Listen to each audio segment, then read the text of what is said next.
Olá, nós estamos de volta conforme nós prometemos e hoje nós gostaríamos de falar um pouco sobre o Jesus histórico.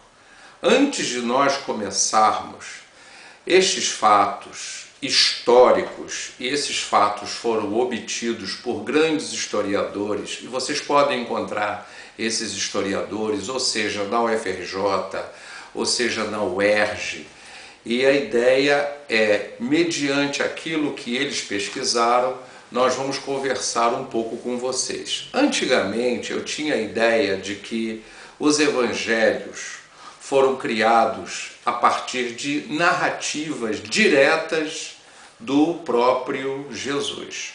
Com o tempo eu percebi que não foi dessa forma. Eu percebi que os evangelhos foram escritos posteriormente a Jesus. Então, para vocês terem uma ideia, existe um evangelho famoso, descoberto recentemente, e é o evangelho chamado que quer dizer fonte em alemão. Esse evangelho tem-se a ideia de que ele foi escrito aproximadamente 20 anos após a morte de Jesus. Até nisso há dificuldade, porque uns dizem que Jesus desencarnou no ano 30, outros no ano 33. Há uma problemática com o calendário, houve um erro. Então, a dificuldade é a seguinte: nós não temos a certeza de onde Jesus nasceu. Para vocês terem uma ideia, por exemplo, João, nos evangelhos de João não se encontra o dia, a maneira, o modo como Jesus nasceu. Por exemplo, vocês terem uma ideia. Já para Marcos ele já preocupa-se com Jesus do batismo em diante.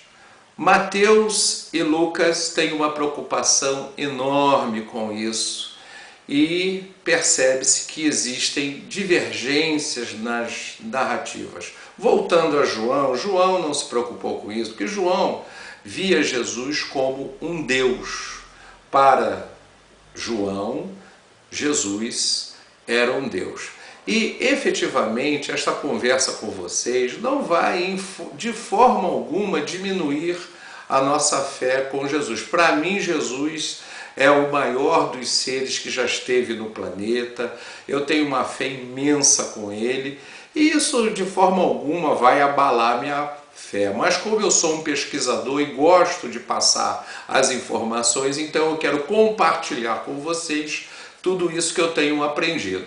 Então nós estávamos falando do Evangelho que, escrito 20 anos após a morte de Jesus. Para vocês terem uma ideia, Marcos, os evangelhos referentes a Marcos foram escritos de 36 anos após a 40 anos após. Não se tem uma ideia precisa. Mateus, 50 anos após. Lucas, 60 anos após. E para vocês perceberem, Lucas fez 2 grandes volumes. E esses 2 grandes volumes constituíam-se no seguinte: uma parte, a parte 1, ligada a evangelhos, e a parte 2, ligada a Atos dos Apóstolos. E o Ato dos Apóstolos, ele ficou após João, que foi escrito João, 70 anos depois. Então era muito difícil naquela época, porque esses evangelhos eram passados boca a boca e eles eram copiados. Existiam os copistas. Os copistas eram profissionais que, em sua maioria, não sabiam nem ler nem escrever e pura e simplesmente copiavam esses evangelhos.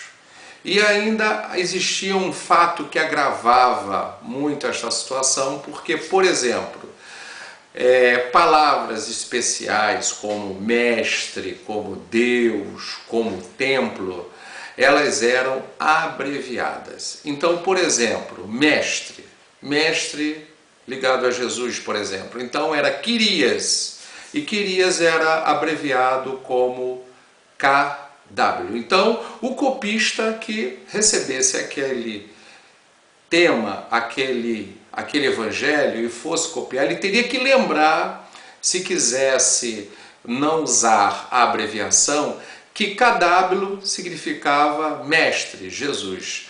Caíris, por exemplo, significava templo.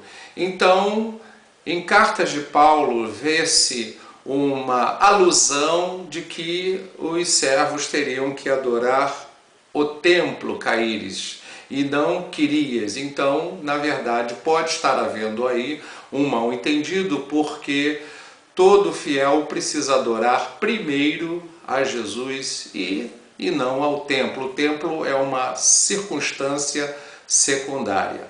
Então, neste ambiente, neste cenário, nós tínhamos 90% de iletrados. E esses 90% ficavam à mercê daqueles que detinham o poder e falavam acerca do Evangelho, discorriam, e obviamente eles poderiam estar ali manipulando ou não. Não se tem notícias, não se sabe, não se tem certeza. E com isso uma série de divergências existiam, porque existiam muitos evangelhos e alguns foram tratados como apócrifos, e até mesmo o de Tomé, que não foi incluído no Concílio de Constantinopla, o de Tomé foi encontrado em 1947 no Egito, em cavernas de Nag Hammadi, numa linguagem egípcia, e seria esta copta. Então vocês vão tendo a ideia de tudo isso, e havia uma situação que complicava, porque os seguidores de Jesus, aqueles que detinham esses evangelhos, eles discutiam entre si se aquele evangelho era melhor, se o outro evangelho seria melhor. Então, quem escreveu o seu? Não sei. Quem escreveu o que está aí? Porque a maioria deles não era assinado. A maioria deles não tinha uma autoria, não havia uma precisão. E nós sabemos, e isso era muito contestado na época, porque aqueles que se opunham a toda esta filosofia, vamos chamar de religião, e em sabendo que, por exemplo, o grande apóstolo Pedro, o grande apóstolo João, eles eram iletrados. Então, tudo isso ia complicando toda aquela situação. Então, para vocês terem uma ideia, por exemplo, a questão dos sinais. O que era o sinal? O sinal era a primeira proeza de Jesus. Então, por exemplo, para Marcos, o primeiro sinal foi numa sinagoga em Cafarnaum, onde ele expulsou o dito demônio de um irmão, de um seguidor inanimado que estava no templo. A segunda grande ação, segundo Marcos, foi que Jesus curou a sogra de Pedro. Então foi esta segunda grande ação. E já para João, a primeira ação de Jesus, o primeiro sinal de Jesus foi que Jesus transformou água em vinho, e isto ocorreu nas bodas de Caná. Foi um casamento que existiu, e ali Jesus teria iniciado o seu messianato segundo João. E o próprio nascimento, controvérsias acerca do nascimento. Por exemplo, para João, Jesus era um Deus. Então João nunca mostrou-se preocupado onde Jesus teria nascido. Se nasceu em Cafarnaum, se nasceu em Jericó, se nasceu na Galileia, João não se preocupava com isso. Para João, Jesus era Deus.